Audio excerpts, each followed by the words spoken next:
So కారం కారంగా రావు గారు ఏం చేయబోతున్నారు? కాజు చికెన్ ఫ్రై.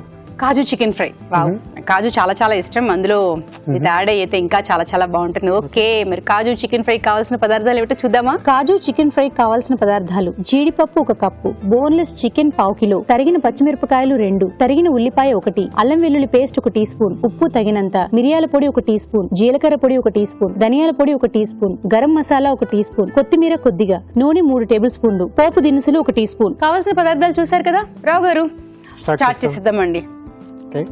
మీరేంటంటే చేసినంతసేపు కాజు అటే ఉంచి చేస్తే బెటర్ అనమాట. పొరపాటు కూడా ఇటు పెట్టారనుకోండి, పొరపాటు కూడా ఇటు పెట్టారనుకోండి, దాని పేరు మారిపోద్దు, ఓన్లీ చికెన్ కర్రీ అయిపోతుంది, కాజు ఉండదు తర్వాత. సో ఫస్ట్ ఆయిల్ వేసుకుందాం. ఫస్ట్ మనం కాజు ఫ్రై చేసుకుంటాం. ఓకే, బా ఇంకా బాగుంటుందిగా. చిన్నప్పుడు దొంగనమాట ఇందులోని, అంటే కాజు దొంగల గజ దొంగ. వాళ్ళ ఏం చేస్తున్నా కూడా మెల్లగా చేసేటప్పుడు ఫైనల్ గా కాజు ఉండదు అందులో, అంతా నేను కొట్టేస్తా. ఓకే, కొంచెం కలర్ రావాలంటే కొంచెం క్రిస్పీనెస్ వస్తుంది దానివల్ల అనమాట. కర్రీలో నానిపోవండి, క్రిస్పీగా ఎలా ఉంటాయి? మనం డ్రైగా చేస్తున్నాం కదా, ఇట్స్ నాట్ కర్రీ, డ్రై ఉంటుందని. కాజు త్వరగా కలర్ వచ్చేస్తుంది అనమాట వేడిగా ఉంటే. చూడండి,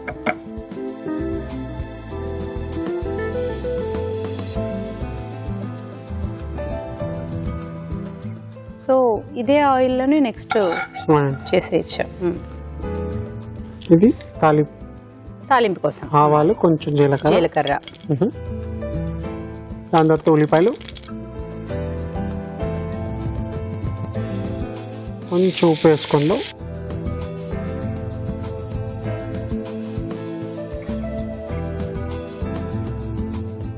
అల్లం వెల్లుల్లి పేస్ట్,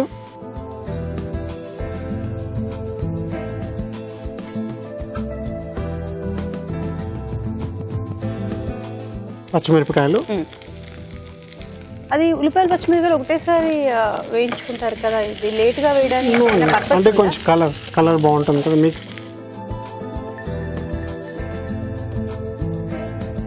చికెన్ ఇంకేం చేయలేదు కదా, బాయిల్ చేయడం అవి. ఇది బ్లాక్ పెప్పర్ అన్నమాట. ధనియాల పౌడర్, కారంగా కంటే ఘాటుగా ఉంటుంది. ఇది జీలకర్ర పౌడర్. సో మీరు ఇందులో కారం వాడట్లేదు? లేదు, పెప్పర్ వాడారు, పచ్చిమిరకాయలు వాడారు, కానీ కారం వాడట్లేదు. కొంచెం నిలిపోయింది.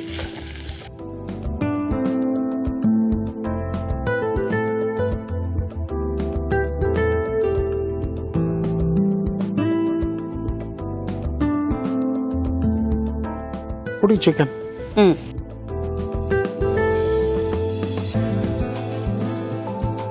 చికెన్ ఇప్పుడు ఆ ఉండే వాటర్ లోనే మగ్గిపోతుందా? ఇప్పుడు ఇది ఒక 3 minutes అవుతుందండి. ఓకే, క్యాప్ పెట్టేస్తారా? ఎస్, పెట్టండి. ఓకే, ఈలోపు మీరు ఒక మంచి చిట్కా చూడండి. చాలా మంది ఇళ్లలో పాలు ఉదయాన్నే కాచి ఉంచేసుకుంటూ ఉంటారు, కానీ మధ్యాహ్నం సాయంత్రం అయ్యేసరికి పాలు విరిగిపోతూ ఉంటాయి. మరి పాలు విరిగిపోకుండా ఉండాలి అంటే పాలు కాచేటప్పుడు పొంగొచ్చిన తర్వాత వెంటనే స్టవ్ ఆఫ్ చేయకుండా అలాగే సిమ్ లో కొద్దిసేపు వేడి చేసినట్లయితే పాలు సాయంత్రం వరకు విరిగిపోకుండా ఫ్రెష్ గా ఉంటాయి. ఓ, ఆ వాటర్ అంతా దగ్గరకు వచ్చేస్తుందేమో అనుకున్నాను.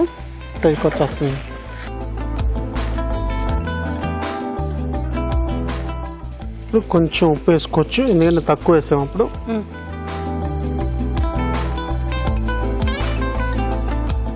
దీని తర్వాత గరం మసాలా,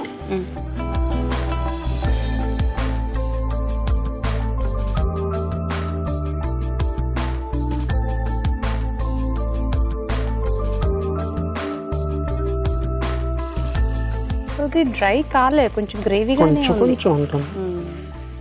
ఒక 2 minutes పెడితే అయిపోతుంది మీకు డ్రైగా అయిపోతుంది. దేంతో తింటే బాగుంటుంది? చపాతీ తోటి తినొచ్చు, రైస్ తోటి తినొచ్చు, దేంతోనైనా బాగుంటుంది. ఇప్పుడు కాజు వేసేస్తున్నారు.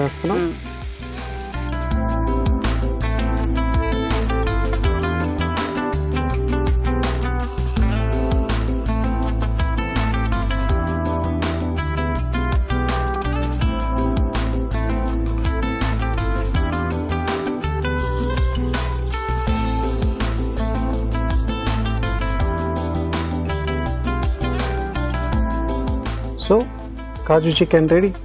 Thank you. Nice. Kaju chicken fry ready. మరి దీన్ని టేస్ట్ చూసే ముందు దీని తయారీ విధానం ఎలాగో మరొకసారి చూద్దామా. కాజు చికెన్ ఫ్రై తయారీ విధానం: ఒక పాన్ లో నూనె వేసి జీడిపప్పు వేసి వేయించి పక్కన ఉంచాలి. అదే పాన్ లో పోపు దినుసులు, ఉల్లిపాయ ముక్కలు, ఉప్పు, అల్లం వెల్లుల్లి పేస్ట్ వేసి తరిగిన పచ్చిమిరపకాయలు వేసి వేయించాలి. దీనిలో మిరియాల పొడి, ధనియాల పొడి, జీలకర్ర పొడి, చికెన్ వేసి వేగనివ్వాలి. తర్వాత గరం మసాలా, వేయించిన జీడిపప్పు వేసి కాస్త వేగనివ్వాలి. ఆపై కొత్తిమీరతో గార్నిష్ చేసి సర్వ్ చేసుకుంటే kaju chicken fry ready.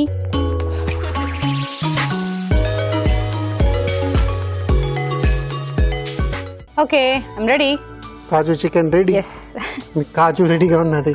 So కాజు ఫస్ట్, దాని తర్వాత చికెన్. లేదు లేదు, I will eat. అలాగే తినాలండి.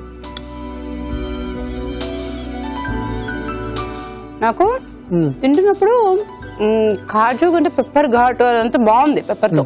ఇప్పుడు నేను ఎలా ఫీల్ అవుతున్నానంటే బయట వర్షం పడుతూ ఉన్నప్పుడు అలా ఎంజాయ్ చేస్తూ అలా తింటూ ఉంటే ఉంటుంది అదనమాట. చాలా చాలా చాలా బాగుంది రావు గారు. Thank you.